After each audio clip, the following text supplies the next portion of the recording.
Hi, everybody.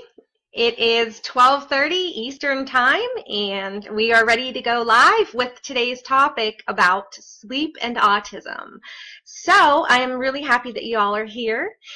This is an exciting topic for me to talk about with you because it's such a problem with a lot of kids and adults with autism and sensory processing disorder. And as we know, sleep is absolutely critical to our function, and everything we do, we have to be well rested. So yeah, I'm excited about the topic, and I want you to feel free to answer, or not answer, to post any questions that you have in the comments box, and I'll try to get to as many as I can. For some reason, I see a little bit of a glitch in the connection today, and I'm sorry about that. We have some storms here. I'm from Charleston, South Carolina, and we've got a little bit of stormy day, so I apologize for that. But anyway, so I'm Cara, and I'm an occupational therapist, and you may have seen me last time I did a live video, and Nicole and I are I'm sorry, not Nicole. There are two of us doing these wonderful live videos that Harkla has sponsored, and the wonderful thing about it is that we are every week featuring topics that are meaningful and helpful with real life practical strategies. So our goal is that you leave these live videos with something you can use immediately. So we're excited. So I'm an occupational therapist, and I've had 20 years of experience in OT, and my kids both have special needs, and specifically autism. So I live the life that you do, and I also work with the kids and adults. So I'm really happy that you're here and watching. So let's get right to it. So first I want to tell you that there are many, many things that sleep affects. As you know, if you have one or two bad nights sleeps, of sleep, it is terrible, and you feel not only physically bad, but psychologically and cognitively bad. That means that your thinking is impaired, your attention is impaired. So many things, in fact, everything hinges on our sleep that we receive. And a lot of times this is an area for kids and adults with autism that is so hard, because think about your sensory system. So let's just talk some basics about the sensory system and how it relates to sleep. So when you are have sensory issues, or you're overwhelmed from the day, you've got all this sensory stimuli, you've got school or work or play, and everything's exciting and stimulating, and there's television and video games and everything you experience in a day, and then you're expected to calm down and relax and use strategies for sleep and immediately go to sleep. So what we suggest, of course, and it's kind of common sense, however, it's really hard to do for all of us. For children and adults, it is just tough to stop the cycle of the day and transition into the evening relaxation time, right? Isn't that a little bit of a challenge? And I know with some of our kids, and my children, again, are on the spectrum, and we experience these things every day. It's really hard for our kids to make the transition from the busy, busy day that we're having until the relaxation state that sleep has to have, so you've got this transition. And what are difficult for our kids, guys? Transitions. So there's another thing that you may or may not have thought about, that transitions are difficult for our kids in general, and this is a major transition that they need to make. So when we talk about routines for sleep, we mean that every night we need to have a specific routine. So what can that look like, guys? Well, so have your dinner, supper time, whatever time that is, and then, your family time or playtime. And then about an hour before your child is ready for bed, then start some sort of a routine. And, you can make that longer if your child requires more transition time, or, you can adapt it according to your kid's needs. But basically, try to set a routine. And of course, we know with our children, visual schedules are critical because most of the children that have autism are visual learners. And we think about Temple Grandin's wonderful book called Thinking in Pictures, because it describes how in her brain she refers everything to a certain standard picture. So for example, she said it, I speak with her at some conferences, and she often says that for, let's say, a church steeple, she saw one church steeple when she was little and has a snapshot of it in her head. So she's taken a mental snapshot of a steeple, and from here on in, she compares every other steeple to the first one to see if it matches certain characteristics. So that is the power of visual learning in kids with autism. So the first thing I would recommend is that you think about and establish a bedtime routine. So then your next step is to write that down and take pictures of your child doing each step. Now there are things called PECS. PECS, which stands for Picture Exchange Communication System. They are kind of cartoon characters or kind of computer-generated images of us as humans doing things, and also they have a plethora of objects in the PECS system. So what I would like for you to do is Google PECS and see what they really look like, and just take a look at them. They're really awesome. However, they are not real life. And a lot of times, I think just using a simple iPhone or your whatever, I don't want to push a certain brand of phone, but take pictures with your phone of your child doing the activities that would go into that night. So for instance, the first step may be taking a bath. So, you know, taking off pajamas, getting out pajamas, you know, whatever is a step that you feel that your child has to go through, and then maybe brushing teeth or getting a bath, and then listening to some soft music. So every little step, show the children in a picture checklist that they can either have in front of them at all times and carry maybe with them, or that's posted in the bathroom or bedroom area. And then as your child completes each step, the step can either have a check mark next to it with Velcro or a whiteboard or whatever you feel works. There are some really awesome resources on a website called Do2Learn, learn.com. They have some really awesome pre-created visuals for you, and that may be a really good website and resource for you, and a lot of the stuff is free on there. So I always talk about that website. It's really a great resource, and I think it came from a grant, so they can try to give as many materials for free. So the bedtime routine should be established, right?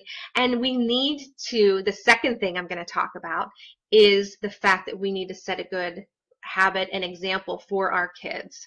So our children are not only hopefully listening to what we say, but watching us as well, right? They are looking at how we handle things, and they are ultimate studiers of what we're doing. So if we don't have a good bedtime routine, they're seeing us playing with our iPhones or phones or video games until bedtime, and then shutting off the video game and the phone and then going right to sleep. Then they're going to do the same thing, right? They're going to say, yeah, mom says or dad says that we need to go to bed, but I don't see mom and dad doing the transition phase that they're trying to get me to do. So remember to be a really good example for your kids with bedtime routines. That is very important. So we're all going to, as a family, sit down and plan this ahead of time and talk about the things that your child enjoys. Does your child enjoy a little massage before bed? Maybe you just massage the cheeks, or I love doing this technique, and I'm gonna just close my eyes and just do raindrops, nice gentle raindrops, and then I sing a song while I do the raindrops all over the head. So massage, you can do it with your child or teach your child how to relax by doing some massage techniques, or maybe just, rubbing on, giving some big squeezes. And before bed would be when we want to start our calming techniques. So remember that activities involving pushing, pulling, lifting, and carrying are calming. Also, here's where we have our Harkla weighted blanket, right? So putting and wrapping in a weighted blanket, weighted lap pads, or something that's heavier and soft and comfortable is very calming to the body's system, called the proprioceptive and tactile system. So when we use calming, nice, laying in a beanbag with a weighted blanket, it would be amazing and calming. And I'm sorry, you guys, if you hear someone's decided outside of the clinic here to mow the grass, so I'm sorry if that's disturbing you, but we'll try to block it out. It may just be only me that hears it. So yeah, I'm excited about calming stuff before bed. So what else can we do to calm our kids? If you do have a swing in your house, consider that swinging is very, very powerful. And some of us really respond well to swinging, and some kids don't. But think about it this way. When giving vestibular or swinging input, linear, which means either front to back or side to side swinging and rocking, is very calming to most of us. Now, of course, it's never 100%, right? I wish it was, but it's not. So even that's why a lot of babies and even grown-ups prefer to rock to calm down. So use of a rocking chair is really awesome. Don't throw that rocking chair away just because your little kids have grown up. Let them use that to their advantage. So calming, things that have a nice calming rhythm. So there are CDs called Sacred Earth Drums, and I don't know who wrote those CDs, but if you look up on Amazon Sacred Earth Drums, there's nice beats and calming rhythms. So listening to something that's very grounding and calming is a really nice way to prepare for bedtime. So a lot of people ask, and I want to just address this right now and get it out of the way, the melatonin issue, right? So do we give melatonin? How much to give? What is the whole protocol for melatonin? Well, that is really something to ask your physician, because anytime we add supplements to our children's daily lives, we can affect certain things, right? And I don't know about your family, but my family and my children are on certain medications for anxiety and stress and just general overall depression, or so those supplements can really greatly interfere with medications your child may be on. So that's why we say you really should ask your pharmacist or your pediatrician before adding any kind of supplements in.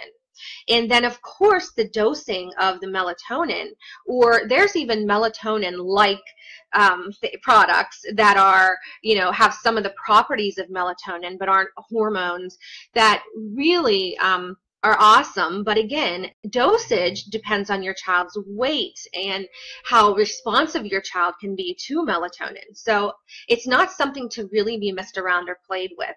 And just because maybe I say, oh, my son is 12, he uses 5 milligrams of melatonin, it works perfectly, we give it to him an hour before bed, doesn't mean that you should do that. It means that you can take that into consideration and research it for yourself, because it's, it's important. Now, melatonin, why does it affect sleep? It's one of those that our brain releases, and it's released, this is kind of interesting, in Harkla on our blog. I had a blog post about this, and it's really interesting because if you look at the research on how it works, we know that well, in most of the areas that we live in, Alaska and, some of the places where you've got all day long, 24 hours of daylight, of course this is not going to work, but our circadian rhythms are those that help us to control what's called our sleep-wake cycle. So when we notice it is getting darker, our brain thinks, okay, the sun's going down, and it actually tells our body that it's going to prepare for sleep. So that hopefully that makes sense, that, you know, our body uses the light outside, the sunlight, to kind of indicate it's time to prepare for bedtime.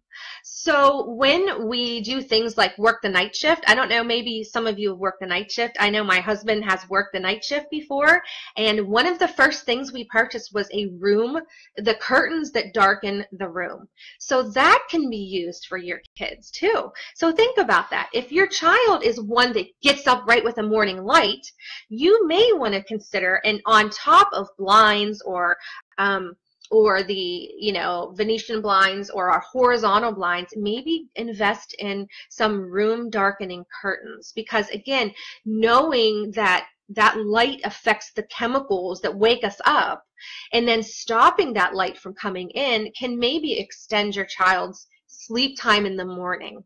And the same thing at night for those of you that may live in Alaska or may have, you know, it's maybe it doesn't get dark until 9 and you know that your child needs more sleep.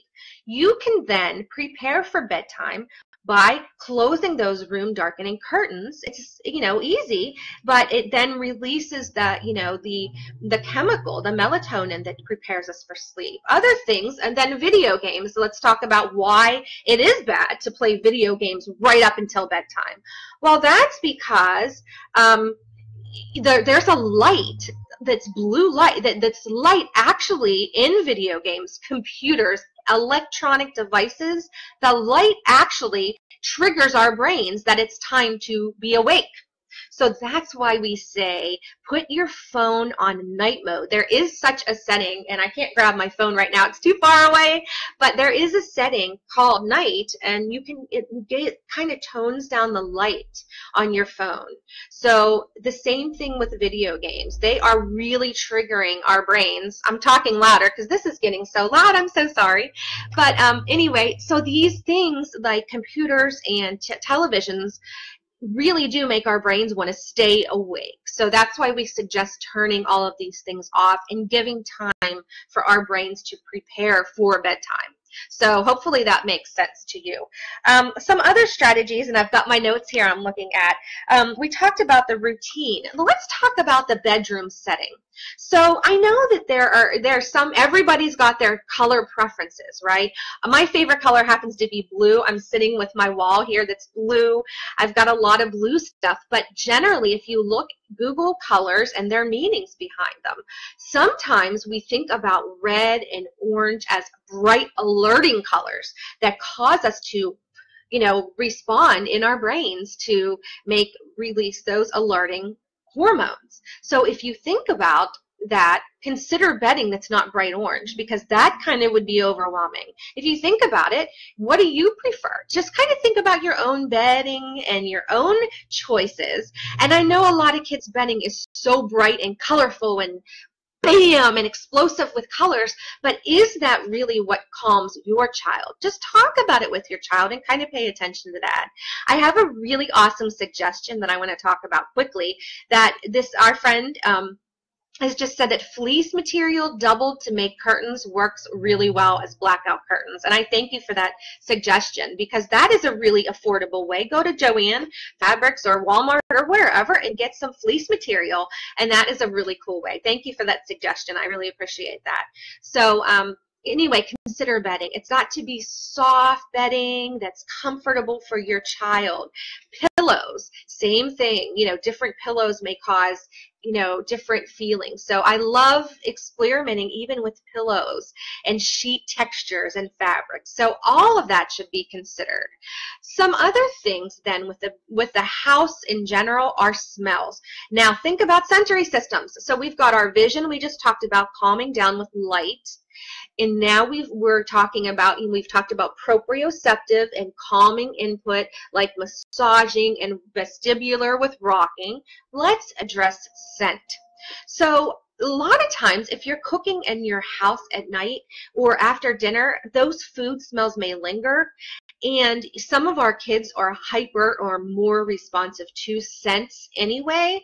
So you might want to consider airing out your house or using a fan or using an air cleaner, some kind of HEPA filter or some kind of filter that alleviates cooking odors or just odors in general for your child so that she or he can focus on just calming. So I have in both of my kids' rooms air cleaners that I got at reasonable prices from a big box store like Walmart, Home Depot, Lowe's, some of those things. There's another benefit to that. It is the fact that the noise is like a noise machine, which is called white noise. So white noise is a fan, the ocean, your phone probably has apps for white noise, and then the added benefit of something like a fan in the room or an air cleaning product can then cause that nice motor calm sound, and that may that may provide a calming sound for your child so that he or she is not hearing you move around.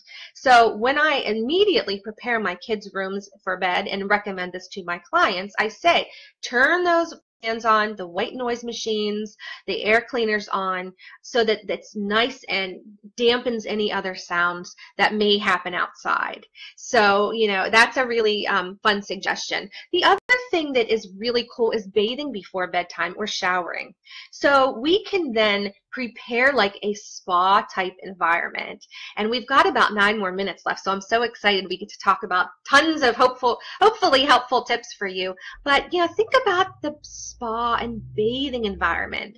Maybe you can put on, instead of the bright, I know we have these, the mirrors, because we built our home, we didn't pick out custom lights, so we come, it's a mirror with big bulbs, like 3 big bulbs over my side and 3 big bulbs over my husband's side of the sink.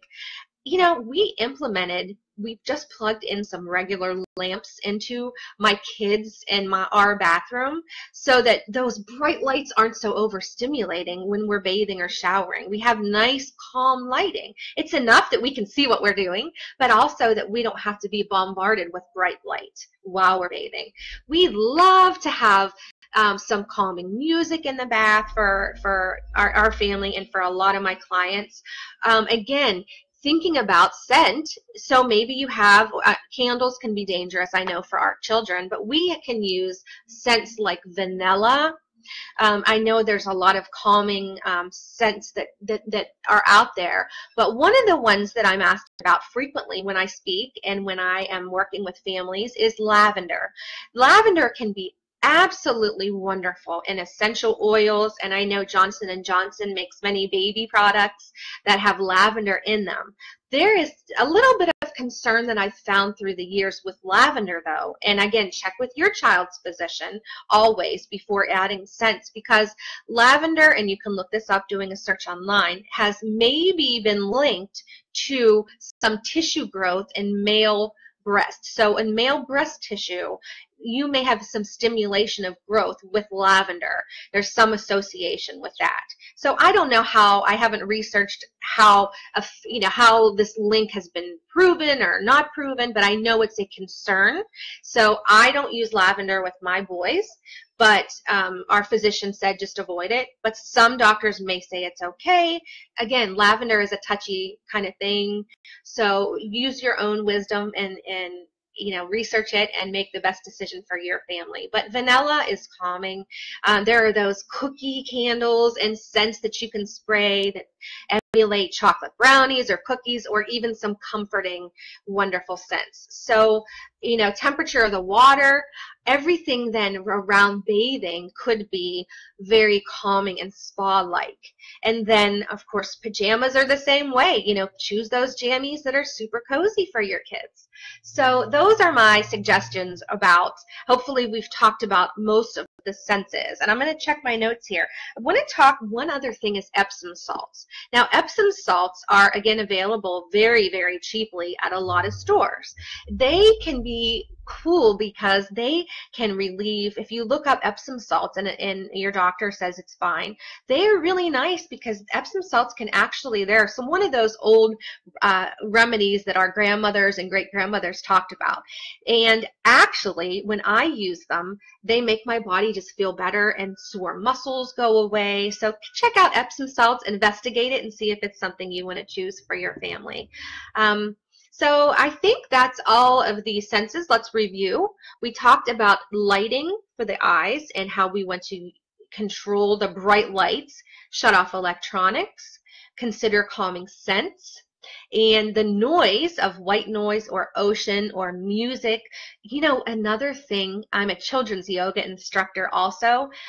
Some of the yoga and meditation music is so beautiful and has an underlying theme of relaxation and calming for kids and grown-ups too. So when I think about yoga music, I downloaded some yoga music for meditation and play it on repeat in kids' rooms. And I know a lot of my families that come to see me say that they've used some that are really amazing. And they even, because their child has helped so much, they use them too. So that's another consideration, is just thinking about some of the music that's designed for calming and meditation. So that may be wonderful, or too distracting for your child. Again, you know your child best. So maybe just last with taste. We have a few minutes to wrap it up, but taste is another stimulation, or I'm sorry, not stimulation, another sensory area that can be targeted. So make sure that your child's not too thirsty, not too hungry, that they have water by their bed to kind of sip if they need it. And when we think about that, there are bottles called Camelback bottles, or ones with spouts, and one with a spout might be really good, or a straw, because when you do heavy work with your mouth, like sucking, you have your mouth working hard. When you have something that you can suck, like a straw or a spout on a bottle, that's considered heavy work for the mouth. So really quickly, we have a few minutes. I want you to go ahead and put your hands on your cheeks where my hands are, and put your teeth together and clench the back teeth together and feel right here on your cheeks. It's kind of popping out right there. It's the masseter. Pound for pound, the masseter muscle is one of the strongest muscles in our body. It's so tiny, yet we can use our jaws to crunch and chew really hard things like ice, right? So when we use heavy work orally, that is another calming way that we can help our children to regulate. So giving them some oral motor heavy work before bed in the form of sipping, blowing some bubbles in water, those kinds of things we can really target, making sure that we use our things like Chewy Gems. Chewy Gems are one of my favorite products because they are something that come in all different strengths. If your child is a heavy chewer or a light chewer, let them engage in the chewing behavior that they need and heavy work behavior that they need prior to bedtime. That's a really cool way to calm down. So I hope that this is helpful. I have just a few other things. We have like another minute or two. And again, if you have questions, I want you to please email them to us at Harkla, or post them on our Facebook page, or any way that you can communicate with us, because we want to do this every week, and we're doing this to help you with these things that we all struggle with, and just to give suggestions. It's Alicia is the other occupational therapist, and she and I alternate doing this every week. So we want to help you. Harkla, we are just want to help these families, and again, weighted blankets are one of the best things to use for calming. Lap pads, and we at Harkla also have swings that are really awesome, and those swings can give some of that linear input and can be used at home, hung properly. So those are the strategies for sleep right now. I want to make sure I've covered them all in my notes here. Okay, very cool. Yeah. Oh, trampoline. That's the last one. We have just one more minute. Again, when we talk about calming things, up and down is a trampoline, and jump jumping on a trampoline can be very calming. Sometimes it alerts kids. So one of the things you have to do, just like everything else I'm suggesting, is to see how it fits in your home.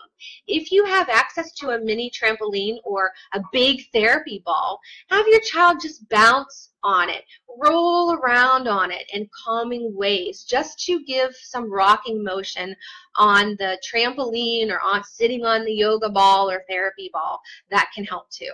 So I think our time's up. Thanks for being patient with the noise outside, and I love that you're here and watching these tips, and let us know how they work. Let us know what you found is good.